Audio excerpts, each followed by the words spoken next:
Hai Besti, ketemu sama aku lagi Dr. Tata di BTS, Beauty Trend and Style.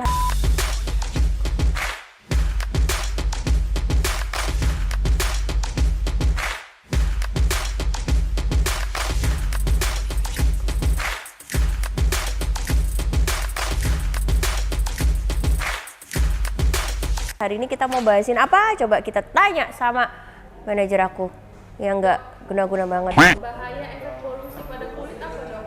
Nah, nih makanya gue liatin muka dia akhir-akhir ini makin geseng aja ya muka lo ini. Mungkin kamu adalah salah satu yang terlibat polusi, ya kan?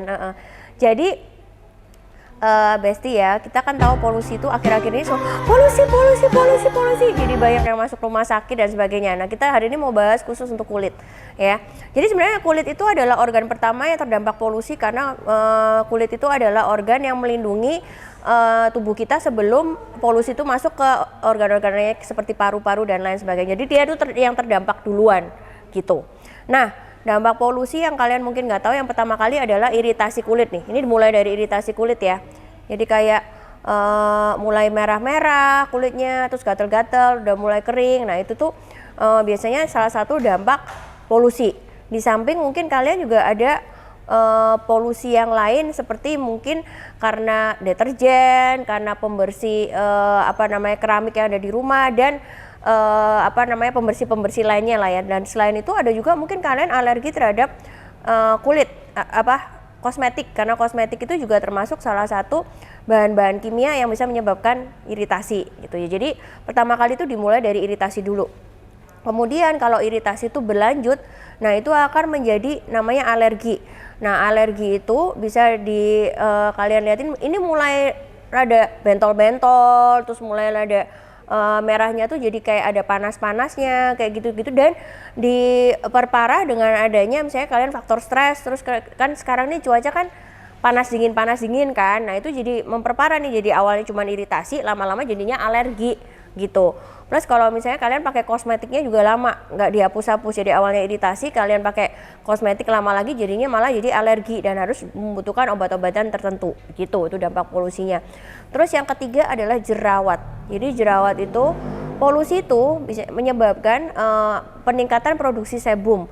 Jadi sebenarnya sebum itu adalah bahan alami yang ada di tubuh kita yang berfungsi untuk melindungi tubuh kulit wajah terutama supaya dia nggak gampang kering dan nggak gampang menua. Tapi kalau produksinya berlebihan nanti akan menimbulkan jerawat. Makanya kan pasti Besti tuh pada ini ya bingung ya, kok akhir-akhir ini gue jadi jerawatan padahal sebelumnya gue nggak pernah jerawatan sama sekali. Nah itu kemungkinan bisa gara-gara efek polusi juga.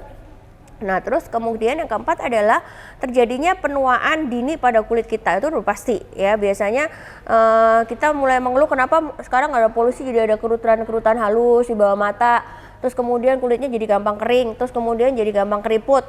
Nah itu tuh karena ya efek polusinya terutama untuk kulit-kulit yang cenderung normal, cenderung kering itu berefeknya pada penuaan dini. Dan yang terakhir tuh bisa menyebabkan kanker kulit juga tuh. Gitu Besti, efek-efek polusinya.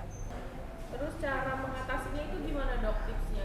Nah, buat kalian yang terutama yang suka kemana-mana naik kendaraan umum atau naik motor ya, dilindungin lah, terutama ada polusi, pakai masker lah, pakai lengan panjang kalau bisa, atau pakai topi supaya nggak terlalu banyak exposure polusi itu di kulit kita. Terus yang kalau bisa dilakukan di rumah adalah yang pertama adalah membersihkan muka secara teratur. Ya kan kalau kulit kalian yang udah mulai iritasi, mulai alergi atau mulai terkena penuaan dini, pakailah sabun-sabun cuci muka yang untuk kulit sensitif. Jadi jangan yang mengandung scrub dan sebagainya, pakailah itu yang cuci muka yang untuk kulit sensitif. Kemudian yang kedua adalah menggunakan tabir surya secara teratur, terutama SPF 35 ya, untuk dari jam 10 sampai jam 3 sore itu kalau bisa pakailah SPF yang 35. Terus kemudian konsumsi makanan bergizi. Jadi kalau misalnya tanggal tua jangan beli Indomie. Belilah rujak aja atau gado-gado, mending ya, pasti ya gitu. Karena banyak gizinya dibandingkan cuman Indomie. Terus yang keempat adalah nah itu. Jadi jangan suka nongkrong di warung-warung terdekat di rumah Anda, bukan bioskop ya. Jadi jangan suka nongkrong di warung-warung terdekat di rumah Anda untuk menghirup asap rokok yang sebenarnya mendingan menghirup diffuser aja. Biar nggak jadi yubrik. Iya, nah kalau lu asap rokok lu jadi yubrik, jadi burik, ya kan? Jadi jangan hirup asap rokok. Nah terus yang kelima adalah coba-cobalah perawatan. Ya, ini di Dermapro ada perawatan yang khusus untuk menanggulangi polusi udara yang namanya MBS, Milky Baby Skin. Apa tuh Milky Baby Skin? Kalian lihat cek di Instagram Dermapro penjelasan secara lengkapnya ya. Oke, semoga menjawab pertanyaan-pertanyaan kalian. Hah? MBS itu berapa harganya? Spill nggak ya? Gitu. Jadi kalau kalian punya uang 10 juta ke Dermapro buat perawatan ini masih bisa kembali 2,5 juta gitu. Jadi ya bisa buat belanja lah ya ini ya. Hah? 7 jutaan ya dok? 7,5 juta.